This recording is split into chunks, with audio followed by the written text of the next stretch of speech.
website မှာထားလေးတစ်ခုတွေ့တာအဲ့ဒါဘာလဲဆိုတော့ကိုယ့်ရဲ့ email account อ่ะပေါ့နော်ဒီကမ္ဘာတဝန်းမှာ data breach ဖြစ်တဲ့ account တန်းပေါင်းများစွာတွေမှာပါသွားလားမပါဘူးလားဆိုတာသိလို့ရတယ် website ပါနာမည်က Hammer Pound လို့ခေါ်တယ်ပေါ့နော်ဒီမှာကိုယ့်ရဲ့ email address ရိုက်ထည့်လိုက်အောင်မယ် okay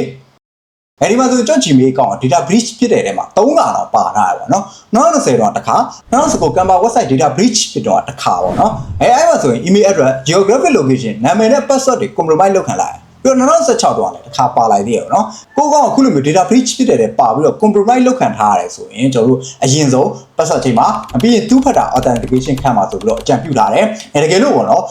ကိုကဒီ data breach ဖြစ်ပြီးမှကျွန်တော်တို့ password ချိန်ထားရဆိုရင်တော့ဒါပြန်ချိန်စရာမလိုတကယ်လို့ကိုယ့်အကောင့် data breach ဖြစ်တဲ့မပါဘူးဆိုရင်တော့ခုလိုမျိုးပြလိုက်မှာပေါ့နော်သူ email တွေမှာကိုယ့် password တွေလည်း data breach ဖြစ်တဲ့ပါမပါစစ်လို့ရတယ်ပြီးတော့ဒီ website ကိုတီထောင်တဲ့သူကလည်းဒီ Microsoft ရဲ့ regional director တယောက်ဆိုတော့ဒါစိတ်ချယုံကြည်လို့ရတယ်ပေါ့ဗျာအဲဆိုတော့ဒီ website လေးอ่ะပေါ့နော်အားလုံးတော့အကျိုးရှိသင့်မယ်လို့ပြောလိမ့်ပါတယ်ဟုတ်ကဲ့ဒီလောက်ပါပဲ